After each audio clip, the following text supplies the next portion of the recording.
আসসালামু আলাইকুম। আমরা আজকে এসেছি মানিকগঞ্জ জেলার সাটুরিয়া থানার ছনকা গ্রামে। এখানে আমাদের শ্রদ্ধেয় হাবিবুর রহমান ভাইয়ের প্রজেক্টে এসেছি এখানে ভিজিট করার জন্য।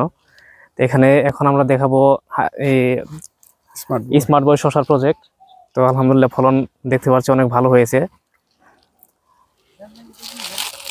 ফলনের কথা চিন্তা করলে আসলে পাতা চাইতে শসাই বেশি দেখা যায় এখানে, আমরা যা দেখতে পাচ্ছি এখানে জমিতে। তো হাবিবুর রহমান ভাই, এখানে আপনি এই কত শতক জায়গা লাগাইছেন এগুলো? এখানে প্রায় 26 শতক জায়গা আমি লাগিয়েছি। মানে টোটাল টোটাল সব সহ?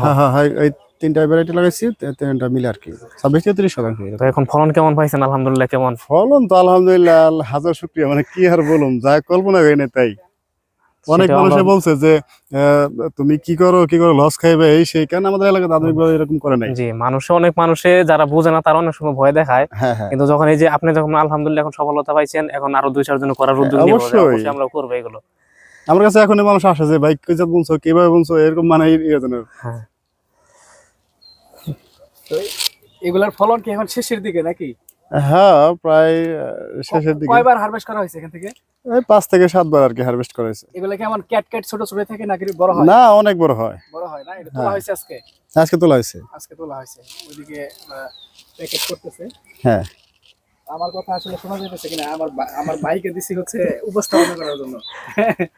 ভিডিওতে যারা দেখতেছেন, ওই যে আনিসুর রহমান, এই যে উনি হচ্ছে আমার বড় ভাই। তো আসলে অনেকে ফোন করে বলেন যে রাসেল ভাই কই, রাসেল ভাইরে দেন।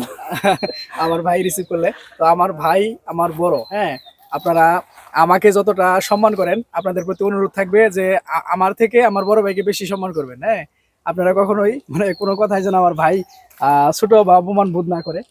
তো এদিকে আরো শশা আছে। আমার কথা শোনা যাইতেছে কিনা আমি আসলে জানি না, শোনা যাইতেছে মনে হয়। আর না, আপনারা দুজনে কথা বলেন, আমি হচ্ছে ফসলগুলো একটু দেখাই দিই। আপনারা কথা বলেন, কথা শোনা যায়। তো এলাকার অনেকে বলছিল যে তুমি এগুলা করো, এগুলাতেই হবে, লস হবে, এই সেই বকর হবে। কিন্তু রাসেলের ভিডিও আমি দেখি বা দেখে বুঝি বা ভাইয়ের কাছে পরামর্শ নিলাম, ভাই বললো না, এটা আসলে যদি রোপণ করেন একবার তো বুঝতে পারবেন। না, আলহামদুলিল্লাহ আমিও ভাই এখন পর্যন্ত তো সব ফলন দেখি নাই। তাই না? আলহামদুলিল্লাহ, আমি মানে অবাক হয়ে গেছি দেখে। মানুষের এখান থেকে যায় কই তোমার শশা গাছ কই, খেলনা ফল দেখা যায়, শশা দেখা যায়। পাতা চাইতে শশাই বেশি দেখা যায়। হ্যাঁ, এগুলো আসলে মানে বাস্তবে না দেখলে মানুষ বিশ্বাস করবে না কেমন হয় ফলন।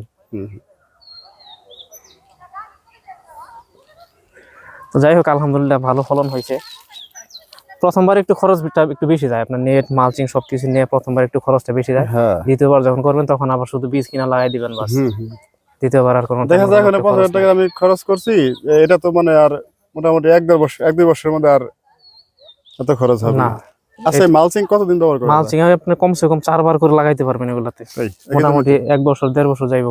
আচ্ছা, এই বেডটা যদি উঠাই, এই শহরের কি করা যাবে? এখন দ্বিতীয়বার যখন করবেন এটাতে আপনি বীজ লাগাইতে পারবেন। আচ্ছা, আপনার যখন থার্ড টাইম করেন, তৃতীয়বার করেন, তখন শুধু মালচিংটা উঠাইবেন। এই যে নেটটা আপনার সুতা খুলে নেট উপরে দিয়ে রাখা, মালচিংটা উঠে একটু কোবাইয়া কিছু গোবর সার আবার নতুন করে দিয়ে তারপর আবার ইয়া করবেন। হ্যাঁ, না এখনই যদি আমি করি, মানে এটা উঠানোর পর এই অন্য ইয়ে লাগিয়ে দিই হবে না? এখন লাগাইলেও হবে, তবে আপনি ধরেন যে একটু সার গোবর দিয়ে দিলে যদি 100% পান, আপনি কোনো কিছু না দিলেও 60-70% ফলন পাবেন। তাই মানে কোনো কিছু দিলেন না, খালি বীজটা পুঁতে দিবেন। এখান থেকে ওই ইটা উঠাইয়া, গাছটা উঠাইয়া, সেলিকাসি আছে না, নিরানি, মাটি একটু খোসা দিয়ে আলগা করে আপনি ওইখানে শুধু বীজ পুঁতে দিবেন।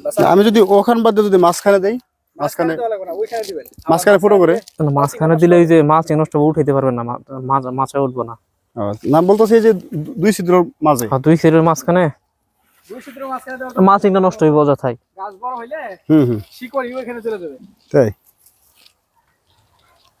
তো দর্শক, এটা হচ্ছে আপনার স্মার্ট বয়ের জমি। এদিকে স্মার্ট বয় গাছের জীবনকাল হচ্ছে আপনার মোটামুটি 80 দিনের মতো, 75 থেকে 80 দিন এরকম বাঁচে।